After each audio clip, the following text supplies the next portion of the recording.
हरिर्नाम हरिर्नामैव केवलं कलौ नस्त्येव नस्त्येव नस्त्येव गतिरन्यथा। श्री श्री गुरवे नमः।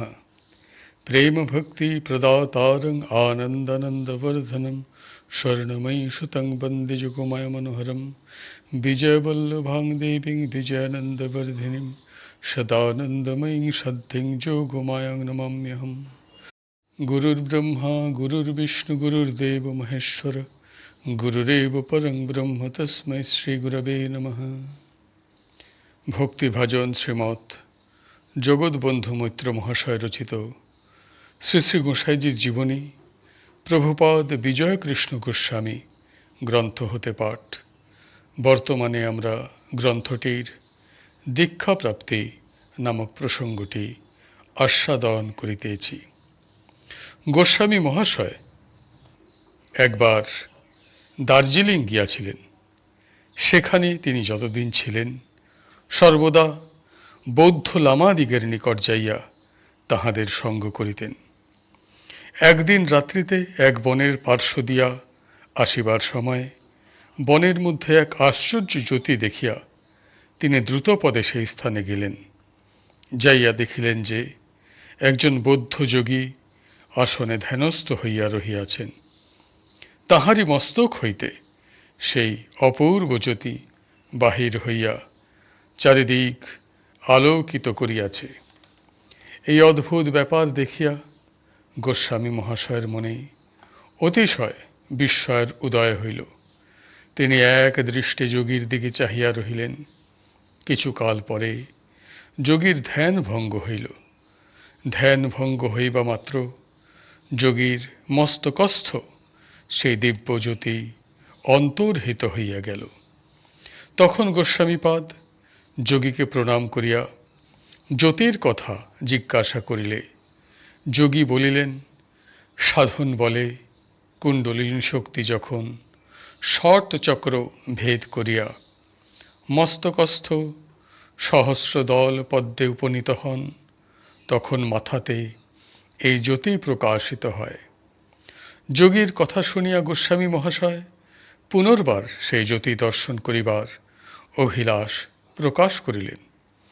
প্রভুপাদের প্রার্থনা শুনিয়া যোগী আবার সেই ক্রিয়া করিলেন। আবার জ্যোতি প্রকাশিত হইল। পরে গোস্বামীপাদ এই যোগীর নিকট দীক্ষা প্রার্থী হইলেন। প্রভুপাদের কথা শুনিয়া যোগী বলিলেন, আমার দীক্ষা দিবার ক্ষমতা নাই। নর্মদা তীরে আমার গুরু আছেন, আপনি তাহার কাছে যাইয়া দীক্ষা গ্রহণ করুন। যোগীর কথায় গোস্বামীপাদ নর্মদা তীরে যাইয়া যোগীবরের গুরুর সহিত সাক্ষাৎ করিয়া তাহার কাছে দীক্ষা চাহিলেন। তাহাতে যোগীবরের গুরু বলিলেন, আমি তো তোমার গুরু নহি। তোমার যিনি গুরু তিনি সময়ের অপেক্ষা করিতেছেন। সময় হইলেই তিনি তোমাকে দীক্ষা দিবেন। তুমি উতলা হইও না, সময় তোমার গুরু লাভ হইবে। এই কথা শুনিয়া প্রভুপাদ শান্ত হইয়া প্রত্যাগমন করিলেন। ইহার কিছুদিন পরে গোস্বামীপাদ ধর্মপ্রচার উপলক্ষে গয়াতে যাইয়া গোবিন্দচন্দ্র রক্ষিত নামক জনৈক ব্রাহ্মের বাড়িতে অবস্থিতি করেন।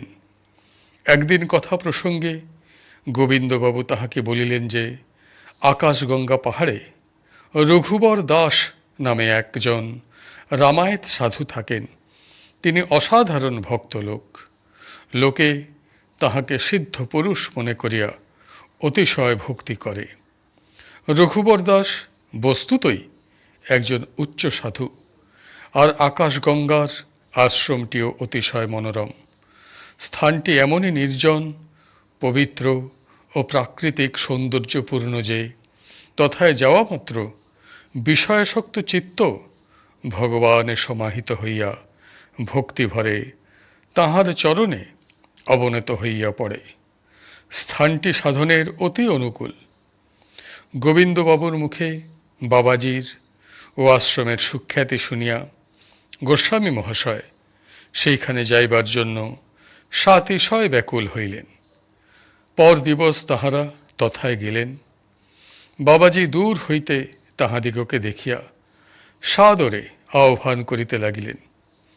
বাবাজীকে দেখিয়া গোস্বামী মহাশয় ছুটিয়া গিয়া তাহার পদতলে পড়িয়া রোদন করিতে করিতে বলিলেন, আপনি আমার প্রতি দয়া করুন। আমি অজ্ঞান, ধর্ম বিষয়ে কিছুই জানি না, যাহাতে ভগবৎ চরণে আমার ভক্তি হয়, এরূপ আশীর্বাদ করুন। বাবাজী তাহার কাতরতা দেখিয়া বলিলেন, তুমি নিরাশ হইও না, অবশ্যই তোমার ভক্তি লাভ হইবে। তোমার ন্যায় ব্যাকুল ও দীনাত্মারাই ভক্তি দেবীর কৃপাপাত্র। তুমি অচিরে তাহার কৃপা লাভ করিয়া কৃতার্থ হইবে।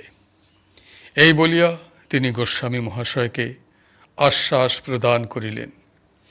জননী যেমন সন্তানের প্রতি বাৎসল্য প্রদর্শন করেন, সেইরূপ স্নেহের সহিত স্বহস্তে রন্ধন করিয়া তিনি তাহাদিগকে আহার করাইলেন। বাবাজীর প্রতি গোস্বামীপাদের অতিশয় ভক্তি হইল। সেই হইতে তিনি সর্বদাই আকাশগঙ্গার আশ্রমে বাবাজীর নিকটে বাস করিয়া সাধন ভজন ও বিবিধ সৎ প্রসঙ্গে কালাতিপাত করিতেন। কিছুদিন বাবাজীর সংসর্গে বাস করিয়া তিনি দেখিতে পাইলেন যে বাবাজী বস্তুতই একজন মহাপুরুষ। লোকে যে তাহাকে সিদ্ধ পুরুষ বলিয়া ভক্তি করে, তাহা অন্যায় নহে, ধর্মে তাহার প্রগাঢ় নিষ্ঠা। ইষ্টদেবতা রামচন্দ্রের প্রতি তাহার ঐকান্তিক ভক্তি ও অনুরাগ, তাহার ভজনের এতদূর প্রভাব যে অন্তরিক্ষচারী বিহঙ্গ ও নরশোণিত লোলুপ ব্যাঘ্র অবনত মস্তকে তাহার আদেশ প্রতিপালন করে। এই স্থানে লেখক টিকা লিখিতেছেন, অনেক সময় তিনি অর্থাৎ রঘুবর দাস বাবাজী আকাশচারী পক্ষীকে আও বলিয়া আহ্বান করিতেন।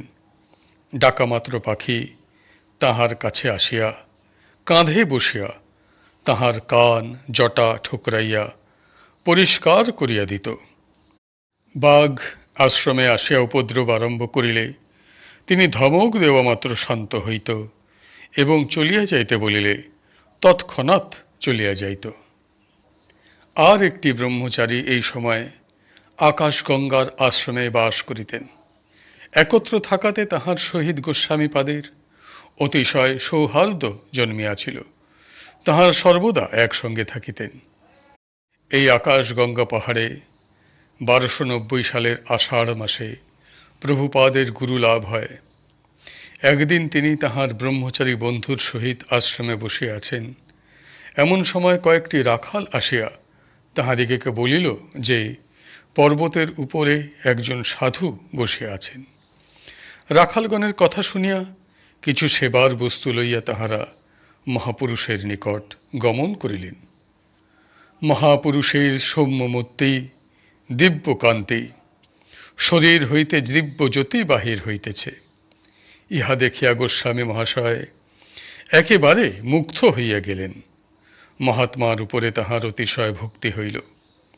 তাহারা সেবার বস্তুগুলি মহাপুরুষের পায়ের কাছে রাখিয়া তাহাকে প্রণাম করিলে পরে করজোরে এক দৃষ্টে তাহাকে দেখিতে লাগিলেন।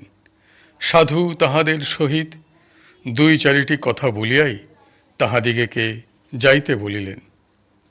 আরও কিছুকাল থাকিয়া মহাপুরুষকে দর্শন করিবার ইচ্ছা থাকিলেও সাধুবাক্য লঙ্ঘন করা অনুচিত মনে করিয়া অনিচ্ছা সত্ত্বেও তাহারা সেখান হইতে চলিয়া আসিলেন। তাহারা দুইজনে প্রতিদিনই একবার করিয়া সাধু দর্শনে যাইতেন। এইরূপে কয়েকদিন গত হইলে ব্রহ্মচারী একদিন বুদ্ধ গয়ায় বেড়াইতে গেলেন। গোস্বামী মহাশয় সেদিন একাকী মহাপুরুষের কাছে গেলেন। মহাত্মার দিকে চাহিবা মাত্র তাহার মন আকুল হইয়া উঠিল।